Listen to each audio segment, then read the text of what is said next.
నెల్లూరు జిల్లా ఓజిలి మండలం కొత్తపేట వద్ద స్కూల్ బస్సు బోల్తబడింది. ఈ ఘటనలో 20 మంది విద్యార్థులు గాయపడ్డారు. మరో విద్యార్థి పరిస్థితి విషమంగా ఉంది. ప్రమాదం జరిగిన వెంటనే గ్రామస్తులు అక్కడికి చేరుకుని విద్యార్థులను రక్షించారు. మరిన్ని వివరాలు మా ప్రతినిధి విజయ్ అందిస్తారు. విజయ్, ఈ ప్రమాదం ఎలా జరిగింది?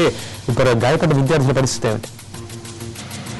పరితోష్, ఇవాళ ఉదయం ఎప్పటిలాగానే నెల్లూరు జిల్లాలో ఉన్నటువంటి ఓజిలి మండలంలోని కొత్తపేట వద్ద నాయుడుపేటలో ఉన్నటువంటి సెయింట్ మేరీ స్కూల్ కి సంబంధించినటువంటి ఒక స్కూల్ బస్సు ఆ గ్రామానికి వెళ్ళడం జరిగింది. చుట్టుపక్కల ఉన్నటువంటి విద్యార్థులందరినీ కూడా తీసుకొని స్కూల్ కి వెళ్తున్నటువంటి క్రమంలో డ్రైవర్ వేగంగా బస్సును నడపడం వల్ల పక్కనే ఒక రోడ్డు కొంత డౌన్ గా ఉండడంతో ఆ సైడ్ లాగేయడంతో బస్సు అక్కడికక్కడే తిరగబడడం జరిగింది. బోల్తా పడడంతో 2-3 పల్టీలు కొట్టిన తర్వాత అయితే లక్కీగా విద్యార్థులు దాదాపు 30 మంది ఉన్నారు. కేవలం 15 మందికి మాత్రమే చిన్న చిన్న గాయాలయ్యాయి. ఒక 4గురికి మాత్రం కొంత తీవ్ర గాయాలయ్యాయి. అయితే వీరిలో నందు అనేటువంటి ఒక విద్యార్థికి కొంత తీవ్రంగా గాయం అవడంతో అతని పరిస్థితి కొంత విషమంగా ఉందని చెప్పి అటు వైద్యులు చెప్తూ ఉన్నారు. అయితే గాయపడినటువంటి 15 మంది విద్యార్థులు కూడా ఇమీడియట్ గా కూడా అక్కడి నుంచి ఏదైతే యాక్సిడెంట్ జరిగినటువంటి కొత్తపేట ఉందో ఆ ప్రాంతం నుంచి నేరుగా నాయుడుపేటలోని ప్రభుత్వ హాస్పిటల్ కి తీసుకెళ్లడం జరిగింది.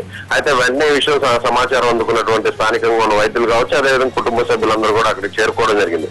అయితే కొంత బస్సు మరికొంత వేగంతో కానీ వెళ్ళుంటే ఎదురుగా ఏదైనా వేరే వెహికల్ కానీ వచ్చింటే ఒక ఘోర ప్రమాదం జరిగి ఉండేదని చెప్పేసి అక్కడ ఉన్నటువంటి స్థానికులు చెప్తారు. కేవలం డ్రైవర్ నిర్లక్ష్యం వల్లనే ఈ ప్రమాదం జరిగినట్టుగా, ముఖ్యంగా రోడ్డు 1 వే రోడ్డుగా ఉండడం వల్ల కూడా ఈ ప్రమాదం జరిగినట్టుగా కూడా మనకి అర్థమవుతా ఉంది. Paritosh, thank you Vijay.